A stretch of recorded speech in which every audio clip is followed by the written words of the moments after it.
Ubicaremos Segunda de Corintios el capítulo 10.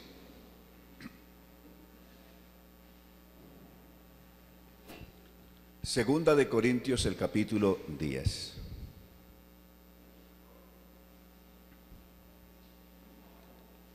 Yo, Pablo, os ruego por la mansedumbre y ternura de Cristo, yo que estando presente ciertamente soy humilde entre vosotros, mas ausente soy osado para con vosotros.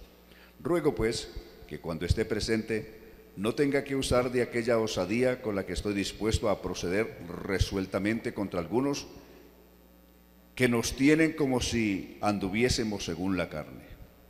Verso 3. Pues aunque andamos en la carne, no militamos según la carne, porque las armas de nuestra milicia no son carnales, sino poderosas en Dios para la destrucción de fortalezas. Verso 5. ¿Derribando qué? Derribando argumentos y toda altivez que se levanta ¿contra quién? Contra el conocimiento de Dios, y llevando cautivo todo pensamiento a la obediencia a Cristo, y estando prontos para castigar toda desobediencia, cuando vuestra obediencia sea perfecta. Alabanzas al Señor. Tenga la bondad de sentarse, que el Señor nos hable esta noche.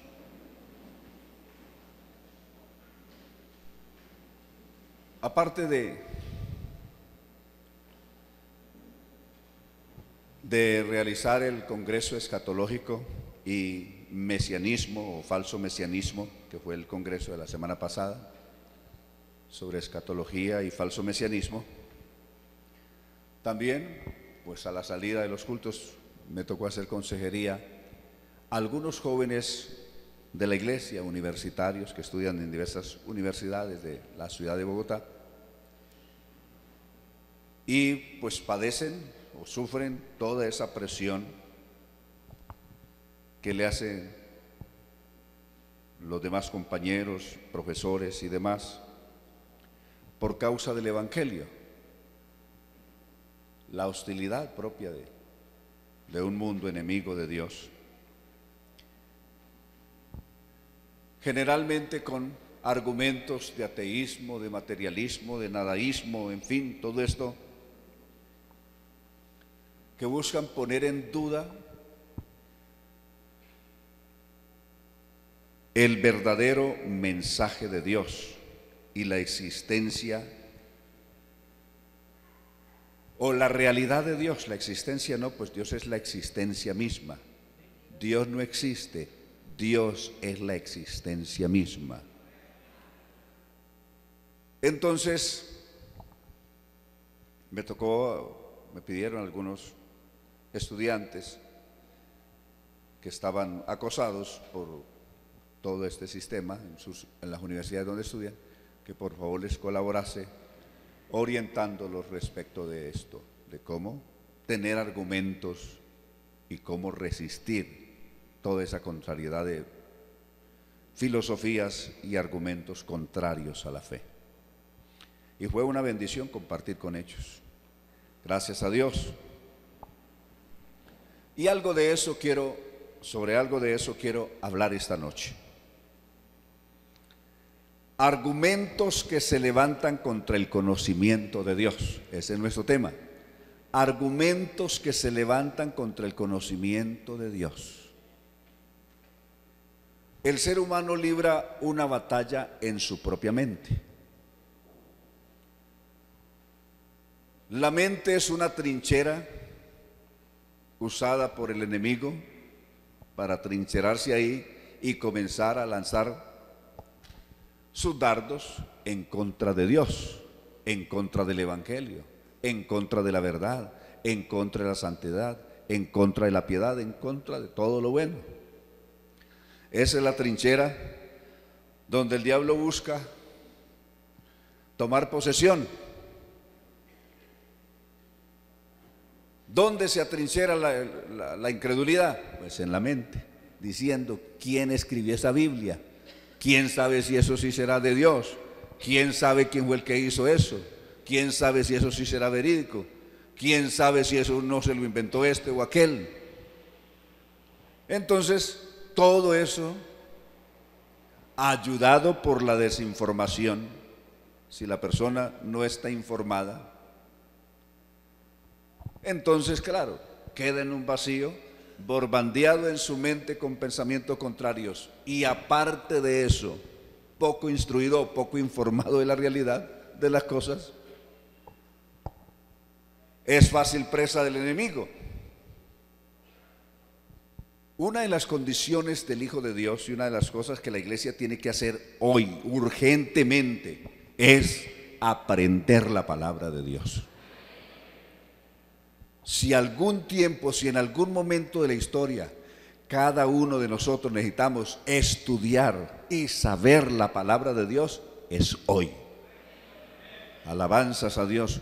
Cuando uno se nutre de esa palabra de Dios, llena su mente, su corazón de la palabra, esa palabra es como martillo que quebranta la piedra. Alabanzas a Dios. No hay argumento que resista si uno está bien empapado de esa palabra de Dios. Todos los argumentos y dardos del enemigo se vuelven pedazos. Entonces, pero uno necesita tener la palabra. Pero si llegan estos argumentos y su mente está vacía de la palabra, pues ahí lo ponen a patinar. Y entonces, ¿aquí qué? Por eso en la armadura de Dios que describe Pablo en Efesios capítulo 6, del verso 10 en adelante, cuando dice que nos vistamos con toda la armadura de Dios, para que podamos resistir en el día malo, expone de qué cosas está compuesta la armadura de Dios. ¿Correcto?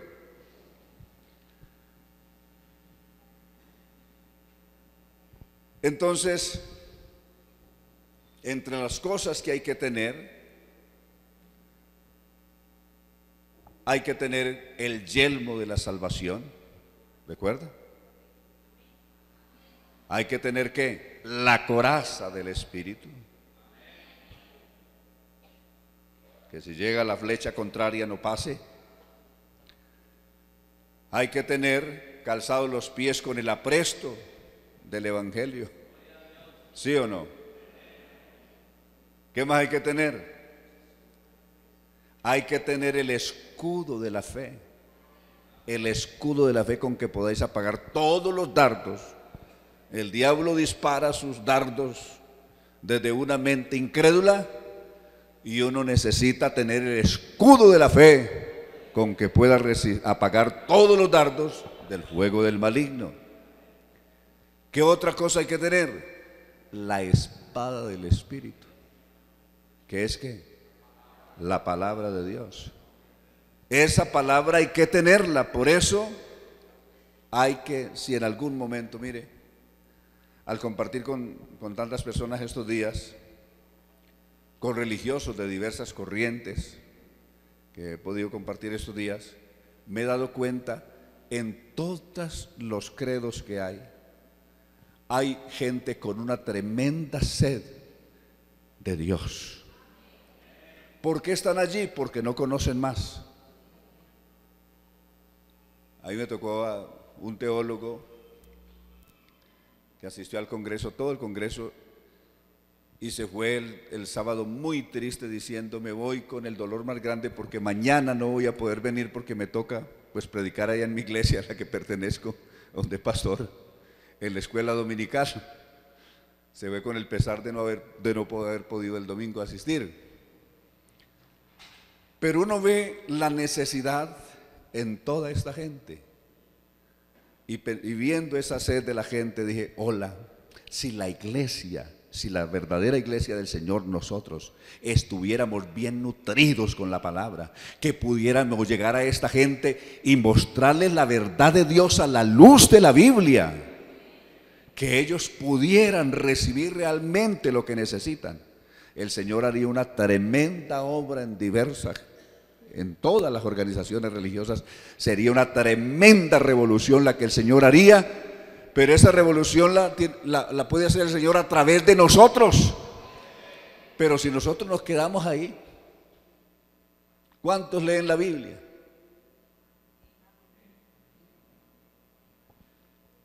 Hay muchos que la Biblia es la eterna ausente en su vida. Algunos hasta la dejan aquí, pues ¿para qué la llevo para la casa? Por ahí cada 15 días que vaya al culto, pues la busco. O por ahí alguno me la presta, o si no la veo allá. Pero de resto en sus actividades diarias, la Biblia, la palabra de Dios, es la eterna ausente. No está por ninguna parte. ¿Será justo si es la palabra de Dios? Y la palabra de Dios es la palabra del Salvador nuestro, de Jesucristo nuestro Señor. Es el alimento nuestro, es la provisión nuestra, es los recursos nuestros, es la espada nuestra. Alabanzas al Señor. Una de las debilidades que tuvieron en su momento los medopersas en las denominadas guerras médicas, que eran las que se daban de los persas con los griegos, que fueron unas batallas muy tremendas que duraron muchísimos años, siglos.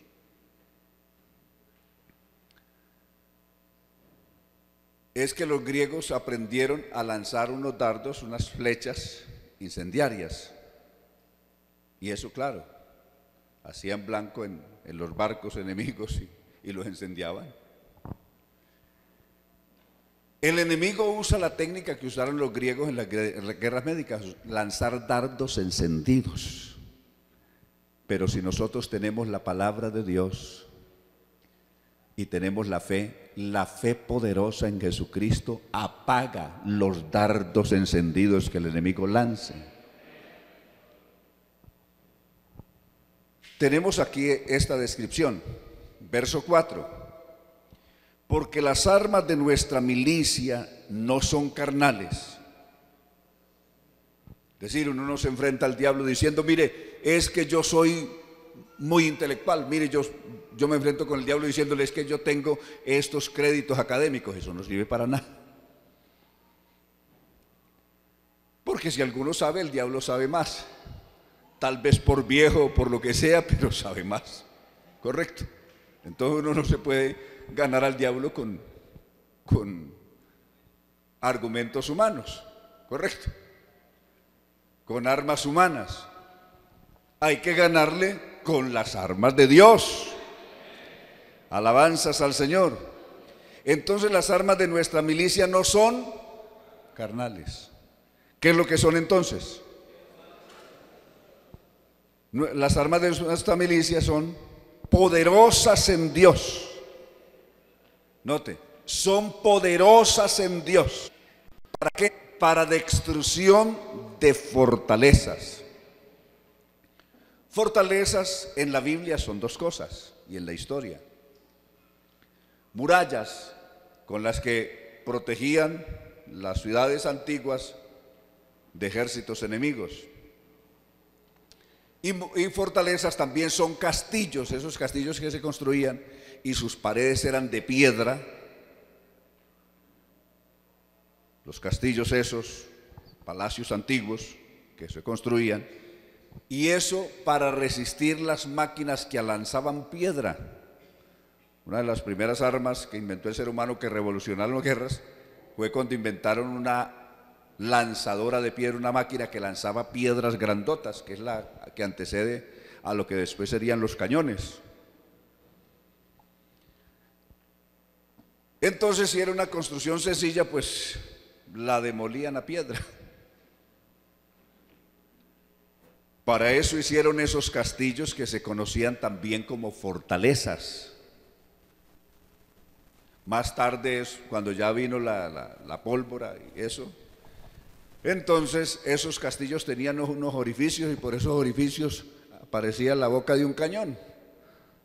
y él los tenía por diversas partes. Cuando venían los enemigos, entonces ya desde ahí disparaban también unos balines que eran grandotes, hacían una explosión ahí con la pólvora que inventaron los chinos, y atacaban o frenaban al enemigo a la distancia. Esos castillos resistían también los ataques que venían de allá para acá, porque eran de piedra y resistían. En cambio, la palabra de Dios es tan poderosa que está capacitada de destruir, de demoler fortalezas. Si el enemigo pone una muralla, se la demolemos. Si se mete en un castillo, se lo demolemos, porque la palabra de Dios es, o las armas nuestras, son poderosas en Dios para destrucción de fortalezas. Ahí que el diablo no tiene dónde pagar escondedero. Si realmente nosotros nos ponemos en Dios, donde el diablo se meta, le derrumbamos el rancho. Alabanzas a Dios, porque las armas nuestras son poderosas en Dios para destrucción de fortalezas. Verso 5. Derribando, ¿con qué? Con estas armas nuestras. ¿Qué derribamos aparte de fortalezas? Derribando argumentos. No, que Dios no es esto, que Dios no existe, que esa palabra, que esa Biblia. Derribando argumentos. Alabanzas a Dios. Los recursos espirituales que Dios nos ha dado son tan grandes y fuertes que tienen la capacidad de derribar argumentos y toda altivez, es decir, todo pensamiento soberbio, altivo, arrogante, que se levanta contra el conocimiento de Dios. Alabanzas a Dios. Y tiene también la capacidad de llevar cautivo todo pensamiento, por más opuesto que sea, por más contrario que sea. Con estas armas poderosas tenemos la capacidad de llevar todo pensamiento cautivo a la obediencia a Cristo. Alabanzas al Señor, alabanzas a Jesús. Entonces, hermanos, los recursos que Dios nos ha dado son enormes, solo que nosotros no los estamos realmente aprovechando como hay que aprovecharlos. Pero si hiciéramos uso de ellos como es, claro que esto tiene su secreto. Para uno equiparse con todo esto, hay un lugar donde hay que ir. En Jeremías 23 y en otra cantidad de pasajes se conoce como el secreto de Dios. Si ellos hubieran estado en mi secreto, habrían anunciado mi palabra y la gente se habría arrepentido. Es lo que está diciendo Dios por boca de Jeremías. Quiere decir que hay un lugar donde uno necesita entrar primero, al secreto de Dios. Cuando uno entra en ese secreto de Dios, los que eran enfermos, los que estaban endeudados, los que eran perseguidos, los que habían fracasado, incluso los heridos y los enfermos, un día buscaron a David. ¿Pero de dónde lo buscaron? ¿Ustedes recuerdan dónde buscaron ellos a David? En la cueva de Adulam. Fueron a buscarlo en la cueva. Y esa gente que eran gente derrotada, fracasada, enferma, heridos, endeudados, en esa cueva se transformaron. Y de esos derrotados salieron los valientes de David. Quiere decir que allá en ese secreto, en el lugar secreto de David, los hombres se transformaron de cobardes a valientes, de enfermos a sanos, de derrotados a personas victoriosas. Si eso es en la cueva de David, en el lugar secreto de David, ¿cuánto más en el lugar secreto de Jesús de Nazaret podemos ser más que vencedores por medio de aquel que nos amó? Alabanzas a Dios. ¿Será que hay un lugar secreto también en Dios? Seguro que sí.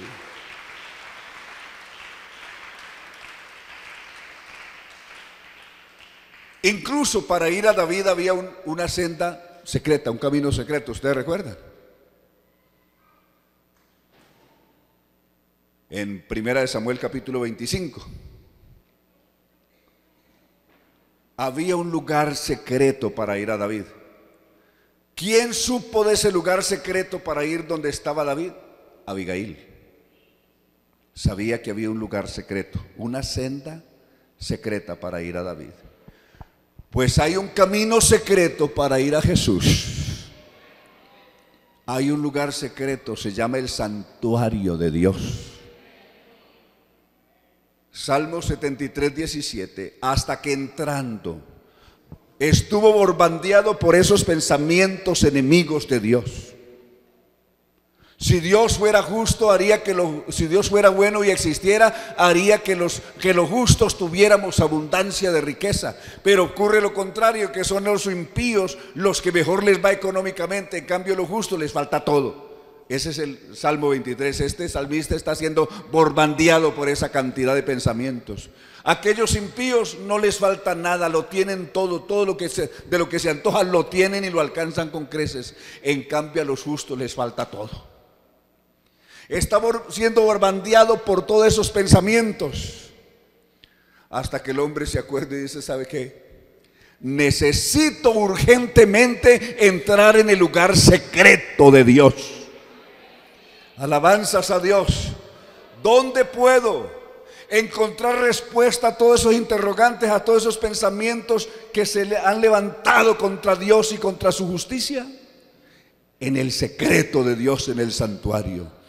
Hasta que entrando en el santuario de Dios, cuando entré en el santuario de Dios, mi mente se despejó. Alabanzas a Dios. Entrando en el santuario de Dios, comprendí el fin de ellos.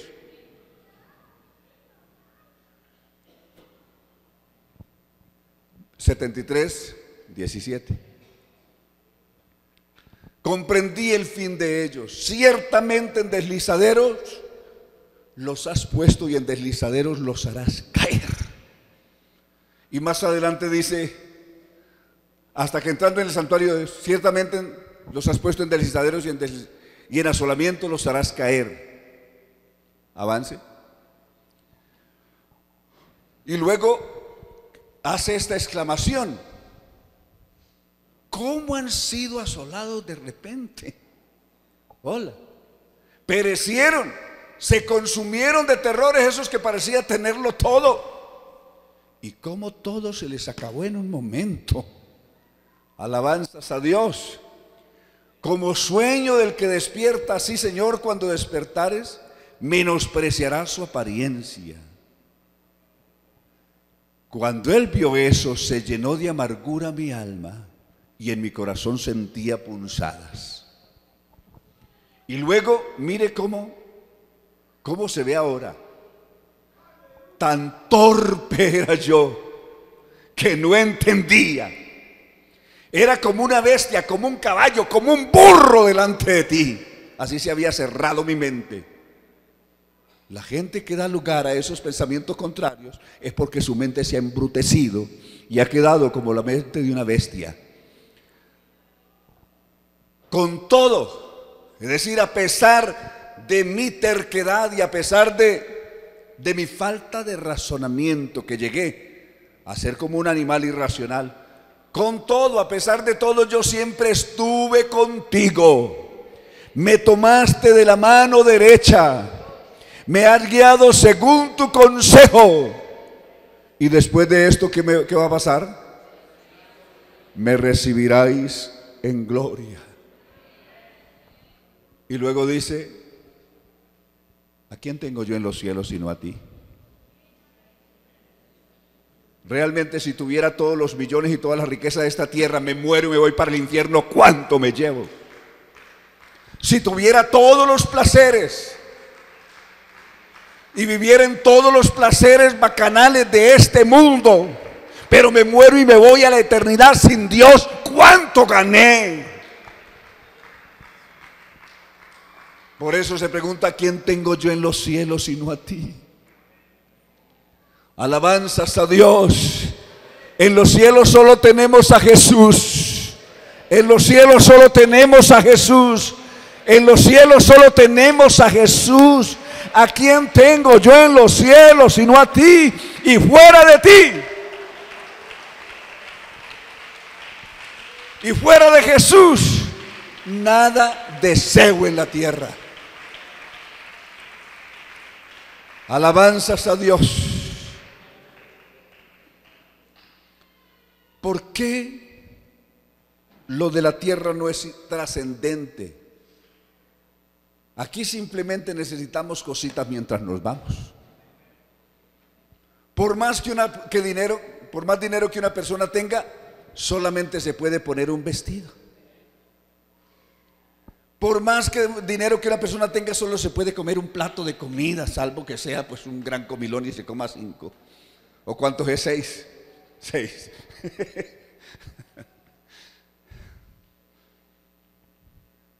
Solamente nos podemos poner unos zapatos. Y el mejor vestido que nos podemos poner es uno de madera. Es el mejor vestido que nos podemos poner, el de madera. Todo aquí es transitorio, todo aquí es pasajero. La eternidad está al otro lado. Las riquezas están al otro lado.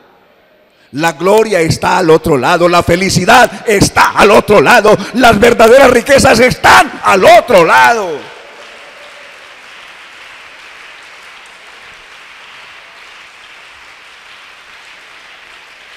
Por eso no améis al mundo,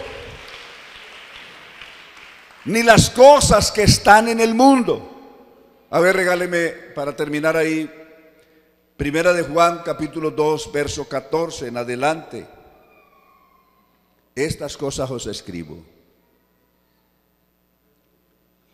Os he escrito a vosotros, padres. ¿Por qué? Porque habéis conocido no a los que son, sino al que es desde el principio. Os he escrito a vosotros, jóvenes, porque sois. ¿Qué es lo que son los jóvenes? Ay, hermano, es que uno como joven es muy débil. Eso es una mentira del diablo. Eso no es verdad. Os he escrito a vosotros, jóvenes, porque sois fuertes y habéis vencido. Porque sois fuertes y la palabra de Dios permanece en vosotros y habéis vencido al maligno. Alabanzas al Señor. Luego, ¿qué sigue?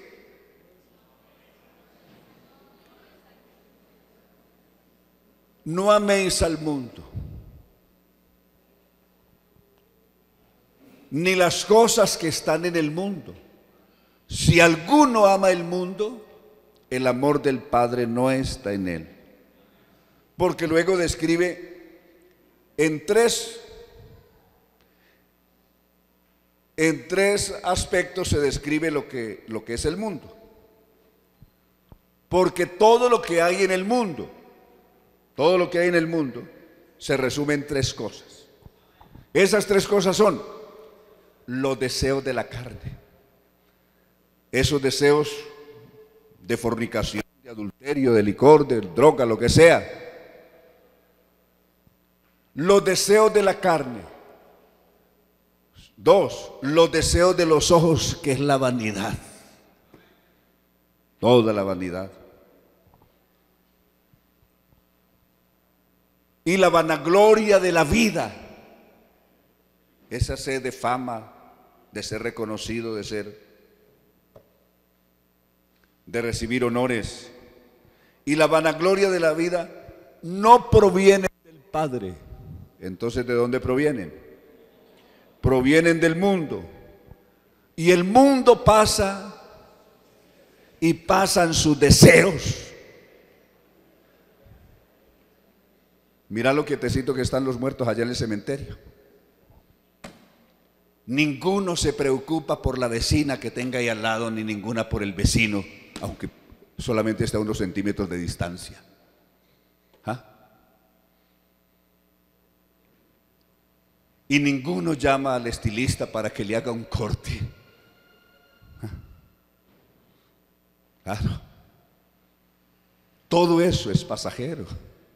El mundo pasa y pasan sus deseos, pero el que hace la voluntad de Dios, el que hace la voluntad de Dios, nosotros fuimos salvos para hacer la voluntad de Dios.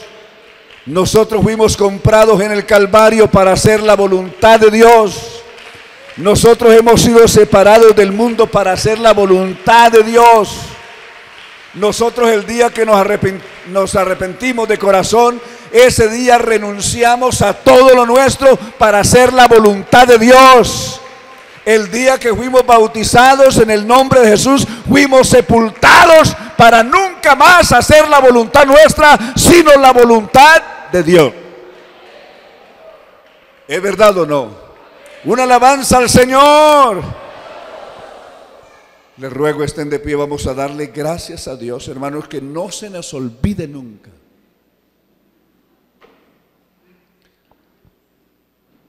que hemos sido puestos en Dios,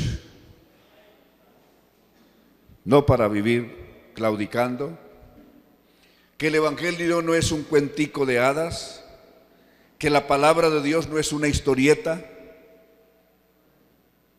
Las historietas comienzan diciendo, érase una vez. El Evangelio dice, así dijo el Señor. Alabanzas a Dios, así dice el Señor. Qué diferencia, ¿no? Aleluya. Que el Señor nos ayude, hermanos, a todos los días a afirmar nuestros pies en este glorioso camino y afianzar nuestro conocimiento en las grandes verdades de Dios. Soberano Señor Jesús, le damos gracias. Bendecimos su nombre maravilloso en esta hora. Y ruego, Señor, que en tu gracia y en tu gran misericordia socorras a cada hermano que está luchando allí en su interior, en su mente, en su corazón, con esa cantidad de acechanzas del mal. Pero, Señor Jesús, por tu Espíritu Santo, fortalécele, llénalo de valor y de conocimiento suyo y de fuerzas espirituales que pueda pisotear todas esas acechanzas del mal y pasar por encima de todo esto victoriosos, ya que, Señor, por su gracia, usted nos hace más que vencedores todos los días. En el nombre de Jesús somos más que vencedores por medio de aquel que nos amó. Guarda tu pueblo, guarda tus hijos, protege a cada uno con tu inmenso poder. Porque fuera de ti nada deseo en la tierra, tu presencia es más hermosa que cualquier cosa,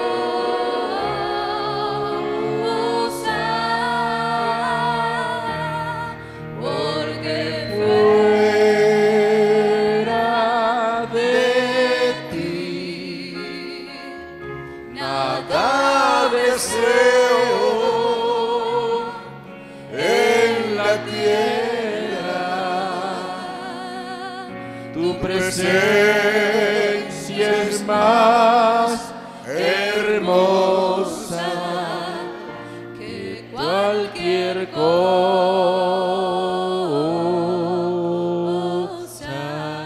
La paz y la bendición del Señor sea con todos. El Señor les bendiga, que tengan una noche muy feliz y un fin de semana maravilloso con la bendición del Señor.